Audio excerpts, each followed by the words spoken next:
এই বলে আমি নববিধান, এটা আমাদের শ্রী গুরুদেবের নিজের বাণী।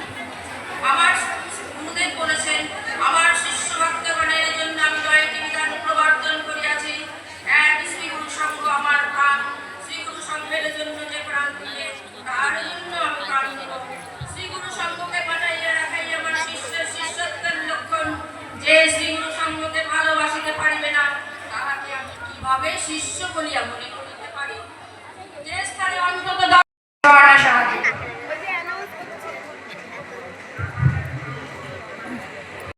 শ্রীগুরু সঙ্গের পত্রিকা নিয়ে পাঠ করিলে করিবা, ইহা সব যত্ন সহকারে গৃহে রাখিলে গ্রহ শান্তি হয়, ইহাতে কোনো ভুল করিও না। তাই শ্রীগুরু সঙ্গের মুখপত্র মাসিক পত্রিকা থেকে পাঠ করছে টুকু দত্ত। দৈনন্দিন জীবনে সাধন, ভজন, পারিবারিক জীবনে প্রাসঙ্গিকতা গড়ে তোলার জন্য গুরুদেব আদেশ নির্দেশ দিয়েছেন। যেমন 9টি বিধান পালন, চতুস্তম্ভ অর্থাৎ সত্য সেবা, নীতি, ধর্ম, এগুলি অকাতরে পালন করতে হবে। ধর্মের মূল কথা হলো জীবনের অস্থি, বুদ্ধি, লাইফ অ্যান্ড গ্রোথ।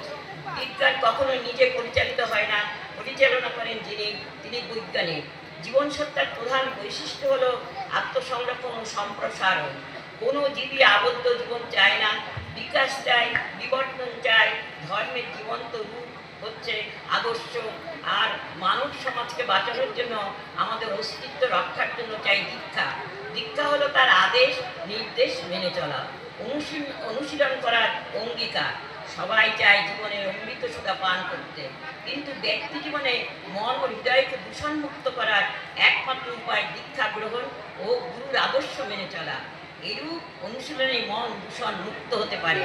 চারিত্রিক উন্নয়ন ও ব্যক্তিত্ব গঠনে চাই গুরুদেবের আদর্শ পালন করা, ইষ্টের আদেশ নির্দেশ পালন। যেভাবে জীবনচর্চা, অনুশীলন, ভালোবাসার মাধ্যমে এই চরিত্রকে শুদ্ধ রাখতে পারি।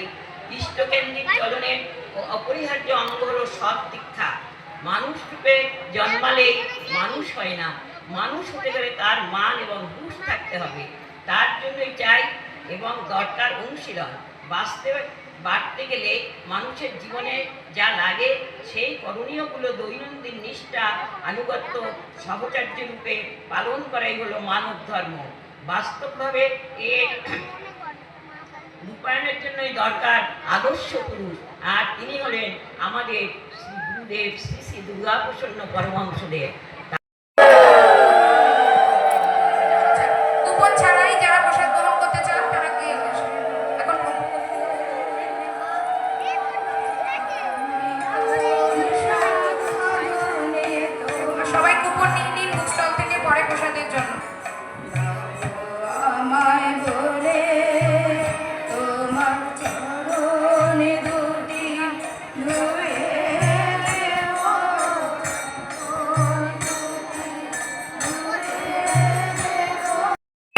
রীতা সাহা দিদি, উনি গুরু কথা বলবেন।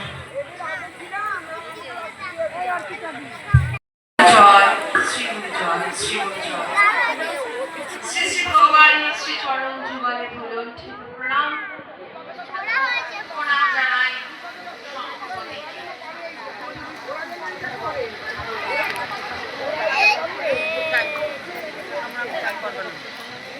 উৎসবের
দেখুন, এই ভারতবর্ষে শ্রী শ্রী ভগবানকে নানা রূপে পূজা করা হয়।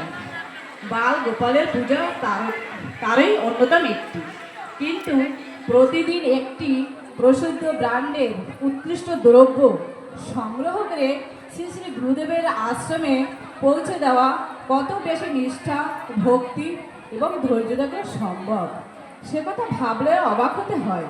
তিনি ছিলেন এমনই একজন একনিষ্ঠ ভক্ত। একদিন শ্রী শ্রী গুরুদেবের কাছে খুব মিনতি করে বললেন, গুরুদেব, আপনার অসীম করুণায় আমার একটু মাথা গোঁজার ঠাঁই হয়েছে। আমার খুবই প্রাণের বাসনা ওই গৃহে আপনার চরণধুলি পড়ুক। করুণাময় ঠাকুর, স্নেহময়ী জননী যেমন সন্তানকে বলেন, তিনিও তেমনি হেসে বললেন, কেন, এই তো আমি আজই গিয়েছিলাম তোমার বাড়িতে। সঞ্জীববাবু কথাটি শুনে কেমন যেন হকচকিয়ে গেলেন। তার হকচকিত ভাব দেখে শ্রী শ্রী ঠাকুর বিশদভাবে বলতে লাগলেন, বাড়িতে ঢুকতেই কোন গাছটি কোথায় লাগানো হয়েছে, ঘরে কোথায় কি আছে, এমনকি ঠাকুর ঘরের চন্দন পাটাটি পর্যন্ত কোথায় রাখা হয়েছে সব বলে দিলেন। আর কোনো কথা না বলে প্রণাম করে আশীর্বাদী দিয়ে ফিরে এলেন। কিছুদিন পরের কথা, সঞ্জীববাবুর একমাত্র কন্যার বসন্ত হলো। তখনকার